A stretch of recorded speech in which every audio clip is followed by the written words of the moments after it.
Today I want to talk about how some of the rules have changed in loans and specifically SBA loans if you are looking at those for business acquisition purposes.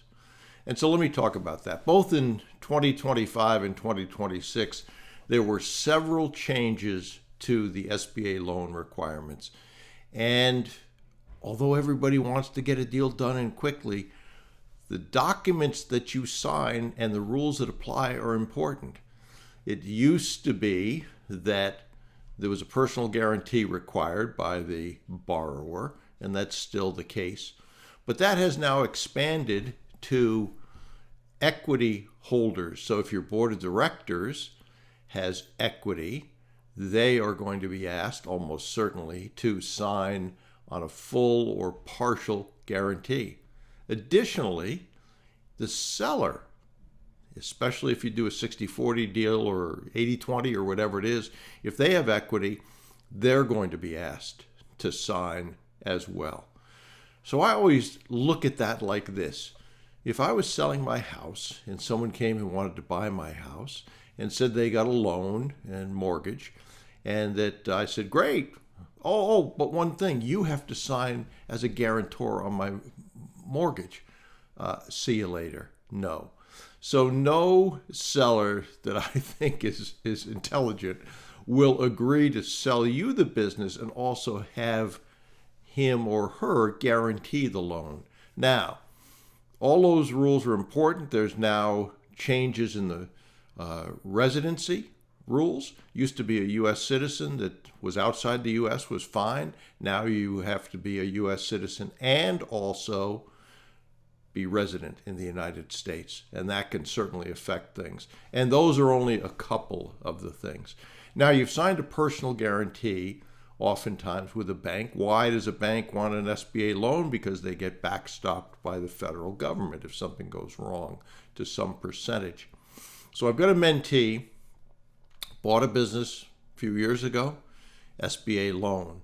He had a home down south in the United States. He sold that home. He expected to get some equity, and the bank took the equity in the home and applied it to the loan. But here it is. He sold homes twice, and both times the bank took it. So he sold his home. He was expecting to get equity. It didn't happen. He was able to purchase another home. He decided that he wanted to sell that home as well. He had quite a bit of equity in it.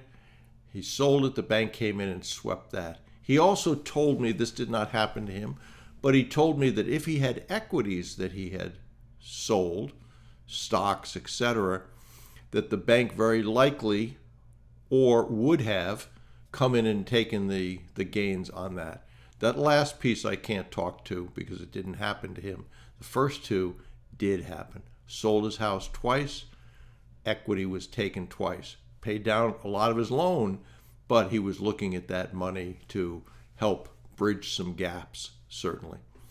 So it's important to look at the documents you're signing. For me, if you have a board of directors and they have equity, SBA loan doesn't work. Forget all the other things, because if you're asking a board member who's got 2 or 3% to sign a full guarantee on a loan or even a partial for a couple of years, that's not why you recruited them. That's not what you told them when you recruited them. So think about the documents. Think about what you can make work and not work. One of the things that happened to this mentee with the SBA loan, he had another deal that was going through the process. At that time, these regulations were changing, and there was a regulation that meant that, you don't qualify anymore. So they turned down his ability to get a loan on that business. However, in their documents, when they began, he was obligated to pay for some of their due diligence, trips to see this business, etc. So they turned down his loan, but they charged him for the due diligence. Crazy, right? Not crazy if that's the way the rules are written and the documents are written. So let's look at another scenario, another mentee who recently, within the last month, closed on a 100% seller finance deal. no bank involved. The seller had a bogey sales price. It was higher than what the mentee wanted to pay, but the mentee said, do you have a lot of debt on this business? It was a small amount of debt that could be taken care of easily by the seller, actually. And if that's taken care of, and if you are interested in income and retirement and you want to be the bank, you want to get the interest, let's look at that. And so he took the purchase price. He never changed the purchase price.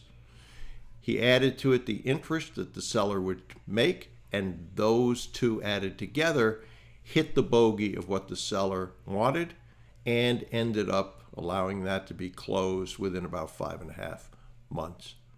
You could be 5.5 months with a bank and end up with a no at the end of it. So I'm a big fan of 100% seller finance if you can pull it off. There are caveats to that. There's ways to set that up. I would highly encourage you to learn how to do seller finance. And guess what? If you go over to brucewhipple.com, under the courses, there is a seller finance course I created that would serve you well if you don't know how to work with seller finance. But look at those two scenarios and look at the difference in what happened selling 2 homes, losing the equity on both, and not having to deal with a bank. Pretty self-explanatory. If you can pull off seller finance, that is always the way I would go. So I hope that helps. I hope that you take a look at that seller finance course. If you're confused on how to do it, it will be money well spent. That is for sure, if you do a deal.